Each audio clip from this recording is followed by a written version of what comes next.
there's also the conversation about like, well, what about player X, Y, and Z, right? These sort of bigger name, more veteran players, these typical namestay type of players for the U.S. women's national team. And Lisa, you already mentioned Sam Mewis in the media availability that took place post roster drop. Head coach Vlatko Andonovski speaking about how Sam Mewis is still rehabbing a little bit from injury, going through physical therapy, working on fitness, going to be participating in preseason with Kansas City, and eventually will be back with the United States Women's National Team as soon as possible. So you do wonder if maybe a combination of that and the efforts of Morgan Gautrat like allows this opportunity to continue for a player like Gautrat with her return into the national team. And although not named officially on the roster, somebody like a Trinity Rodman is still included as part of the training, these She Believe Cup training camp rosters,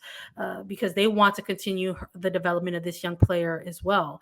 And within the media availability, Vlatko Andonovski asked about that as well. Like, why not officially name Mhm. this player to the roster if so much of the narrative around it is, hey, you're giving opportunities to players that to continue to evaluate them. But the concept was that, even though she's doing well in club and she did well in January camp, to compete on the national team at this level is a completely different beast, right? Completely different animal is the phrasing that he used correctly. So they want to keep her still involved in this environment, but sort of introduce her into new systems, into new styles, slowly, step by step, instead of just throwing a bunch of information at her at once. And of course, Lisa, there were obviously big names in there that we mentioned before in the past that have been missing from these rosters for a little while now. Someone like an Alex Morgan, Kristen Presto and Heath, Megan Rapinoe, Julie Ertz, etc.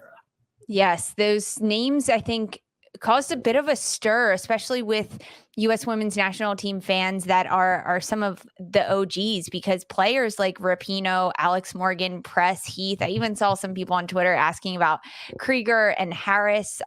Yeah, they're not being called in, guys. It's okay. Their time is now with Gotham.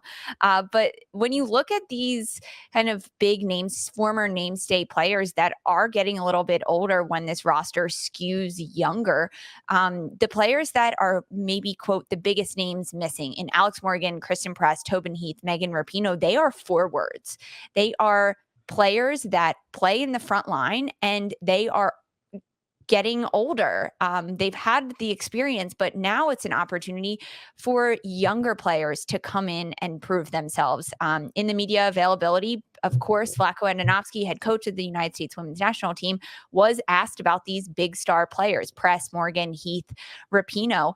And Vlatko Andonovski said that he wanted to give players like Sophia Smith, Mallory Pugh, Ashley Hatch, Kat Macario a chance, because they have either earned their spot on this roster or re-earned their spot. A player like Mallory Pugh, who was with the team a few years ago, before she wasn't, she suffered some injuries and now she's back.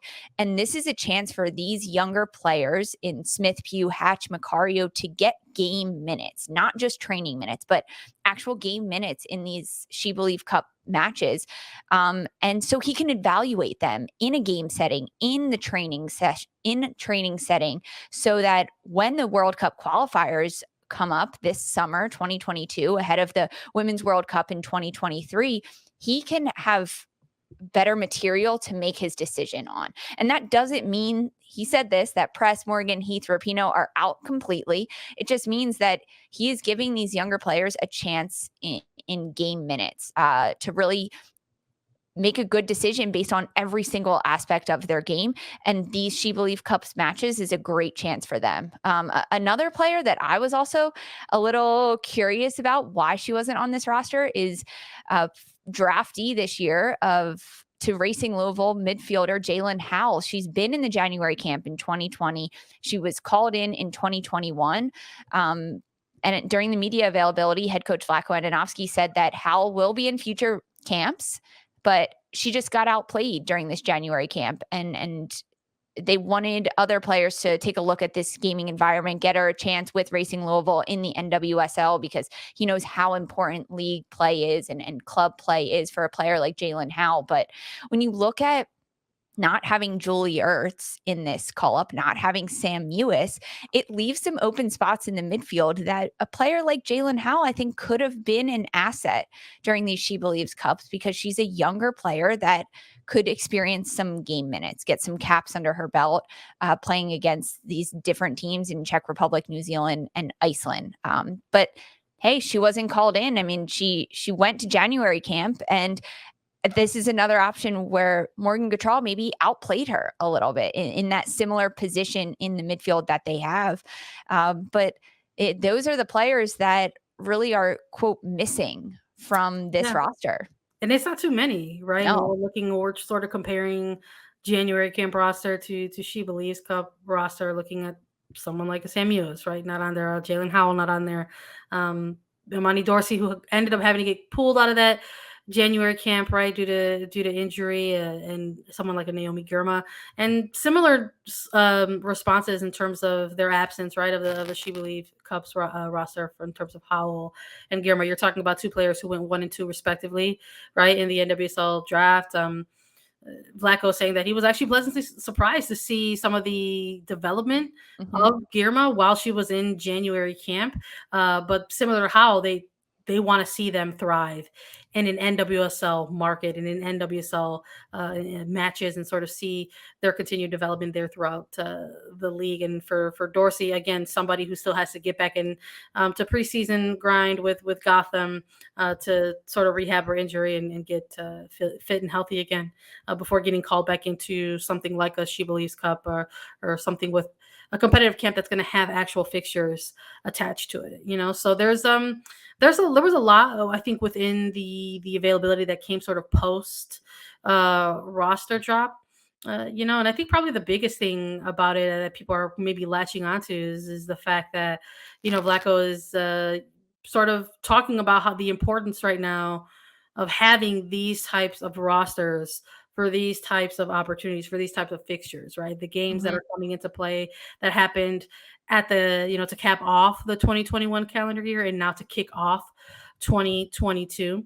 And that the conversations with the veterans haven't necessarily changed. That it's just like, you're not in this camp, keep working on what you're working on, and we'll see you back into future camps. And every situation is different, right? Because every player is different. Everyone's human and they're all individuals. So whether it's somebody like a Julie Ertz, where there's been conversations about like what's going on with the knee injury, like what's happened, post Olympics, see what happens there. Talking about the conversations there, just having to get back into market and having to play things. And I think that would echo similar for somebody like a Tobin Heath, right? Who had to kind of work back from some injury and is just now starting to get some extended minutes with Arsenal. And I'm sure, once you're sort of getting that time with your club, you're going to get back into the mix with the national team. And then you got to have sort of, I think, that give and take, right? You got to have sort of that mutual relationship. I mean, we have somebody like a player like Kristen Press who actually said, you know what, I need some time away. Yeah. I need some time away from playing soccer. Like for me, I'm choosing me. And you got to have a certain amount of trust with not just yourself, but with your coach to sort of ask that and say like, hey, I need this. And there has to be the equal amount of trust from your coach to say like, you know what, do you? And then when you get back into to marketing and playing, we're going to have another conversation and you'll get back into the mix. So, I don't know. I think people like to get real fixated on maybe who is or who isn't in to the rosters, especially when it comes to those like experienced players, and sure, of course, they've been with the team a long time. I thought it was very important that he kind of painted the picture and that, listen, like these are players who have literally won everything they could have possibly won at this level. And like, this is actually a really good window of time to not evaluate them because I know what they're about, but I don't know what these players are about yet. So it's going to be interesting to see. Vlatko